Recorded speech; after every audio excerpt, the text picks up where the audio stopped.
Kitchen में मौजूद ये एक चीज़ आपके शरीर के लिए धीमा जहर है। अगर आज से ही आपने इसे खाना बंद नहीं किया तो यकीन मानिए आपकी आंतें सड़ने लगेंगी, शरीर बीमारियों का घर बनेगा और यहाँ तक कि आपको कैंसर का खतरा तक बन सकता है। और कौन सी है ये चीज़, क्यों इतनी डिटेल में मैं आपके साथ इसको शेयर कर रही हूँ, इसके लिए मैं सिर्फ आपको कही सुनी बात नहीं बताऊंगी, एक साइंटिफिक प्रूफ भी आपको दिखाऊंगी जिसमें आपको ये पता चलेगा कि जो चीज़ें मैं कह रही हूँ कितनी सत्यता है, उस बात को कितना आप यकीन कर सकते हैं। तो हेलो एवरीवन, वेलकम बैक। मैं आपकी होस्ट संतोष मधु, एक सर्टिफाइड डाइटिशियन और एक नेचुरोपैथ। हाल ही में 5 अप्रैल को हांगकांग फूड रेगुलेटरी डिपार्टमेंट के द्वारा एक ऐसी रिपोर्ट डाली गई, यानी कि centre for food safety CFS के द्वारा ये रिपोर्ट डाली गई जी। ये बताती है कि आप जिन मसालों को अपने किचन में इस्तेमाल कर रहे हैं उनके अंदर कुछ ऐसे कंपाउंड्स मिलाए जाते हैं जो कि कैंसर कारक होते हैं। इसमें एक कंपाउंड पाया जाता है, इसे एथिलीन ऑक्साइड कहते हैं। ये शरीर में कैंसर सेल्स को बढ़ाता है जिससे आपको कैंसर का खतरा बढ़ता है।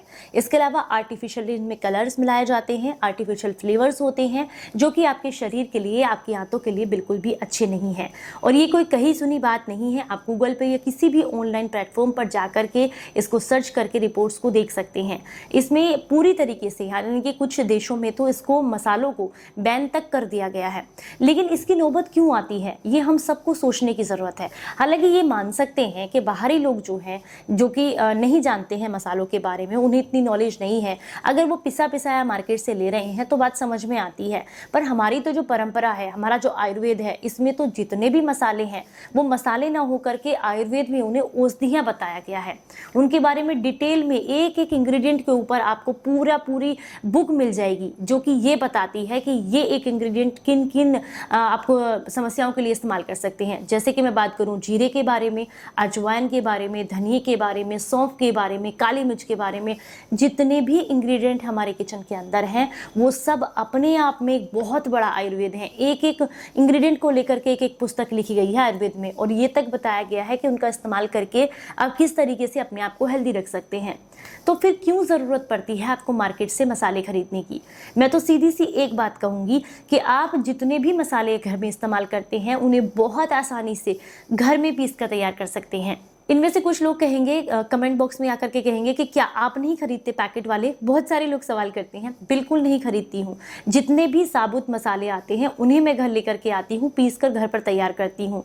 मैंने पिछले 2 साल पहले अपने घर पर हल्दी पिसवा कर तैयार की थी, एक अच्छे डब्बे में भर के रख ली है। अभी तक उसकी स्मेल बिल्कुल वैसी की वैसी है, इतना अच्छा फ्लेवर आता है, ओरिजिनल है, इसलिए मैं उसको दूध में, सब्जी में जैसे मन करता है इस्तेमाल कर लेती हूँ। साबुत हल्दी को आप आसानी से पिसवा सकते हैं। साबुत हल्दी लेके आइए, एक बार पानी से धुलिए ताकि जो एक्स्ट्रा कलर वगैरह अगर कुछ है या गंदगी है वो निकल जाती है। फिर उसको धूप में सुखा लीजिए और उसको पिसवा लीजिए। जितने अमाउंट में आप चाहते हैं पिसवा सकते हैं। मैंने देखा है 3-3 साल तक डब्बे में बंद करके ढंग से अगर आप रखते हैं हल्दी को तो वो ख़राब नहीं होती है। दूसरा मिर्ची है, साबुत लेके आइए, थोड़ा सा आप उसको कपड़े से साफ़ कीजिए और उसको सुखा करके पीस लीजिए। एक बार डब्बा भर के रखेंगे, महीनों चल जाती है। धनिए को भी आप सेम ऐसे ही धूप लगा करके पिसा सकते हैं। जितने भी साबुत मसाले आप मार्केट से पिसे पिसाए खरीदते हैं उन्हें बहुत आसानी से अपने घर पर पीस कर तैयार कर सकते हैं। और इसके लिए मात्र 1 दिन आपको देना होगा, चाहे वो सेंधा नमक हो, चाहे वो धनिया हो, चाहे वो आपका सौंफ हो, जीरा हो, काली मिर्च हो, जो भी आपको पीसना है थोड़ी सी धूप लगाइए, या अगर धूप नहीं आती है तो हल्का सा ड्राई रोस्ट कीजिए, ठंडा हो जाए, नमी निकल जाए, उसके बाद पीस करके डब्बे में भर के रख लीजिए। 1 दिन मेहनत करनी है, 1 महीने तक आराम से चल जाते हैं। क्यों खरीदते हैं इन सारी चीज़ों को? हालांकि मैंने तो पिछले कई बार कुछ ऐसी रिपोर्ट्स और कुछ ऐसे कह सकते हैं आर्टिकल्स भी पढ़े थे। ये साफ साफ लिखा था कि लाल मिर्च के अंदर ना ईंट का पाउडर मिलाया जाता है। ईंट का पाउडर इन द सेंस उसको रेड कलर मिलाया जाता है, ये दिखाने के लिए कि वो जो है लाल मिर्च है। और भी बहुत सारे आर्टिफिशियल कलर्स मिलाए जाते हैं जो कि आपको नुकसान देते हैं, आर्टिफिशियल फ्लेवर्स मिलाए जाते हैं जो नुकसान देते हैं। तो क्यों खरीदनी है ऐसी चीज़ें? अपने घर पर तैयार कीजिए। और ये वही मसाले हैं जिन्हें औषधि के रूप में हम डेली अपने घर में इस्तेमाल करते हैं, और फिर मार्केट से ला करके हम इन्हें और बीमार हो रहे हैं।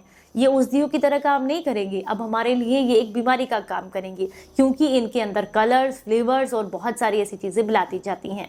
तो मैं तो आपसे यही रिक्वेस्ट करूंगी कि जो ये रिपोर्ट आई है इससे अगर आप लोग अभी तक भी खरीद रहे थे तो इससे समझ लीजिए, इससे आप अपने आप को अवेयर कीजिए कि मार्केट में मिलने वाली एक एक चीज़ जो आपको मिलती है, जिसके बहुत बड़े बड़े एडवर्टाइजमेंट आते हैं, जिसको देख करके आप खरीद कर लाते हैं, सिर्फ एक मार्केटिंग का तरीका है। उनको आपकी हेल्थ से कोई लेना देना नहीं है।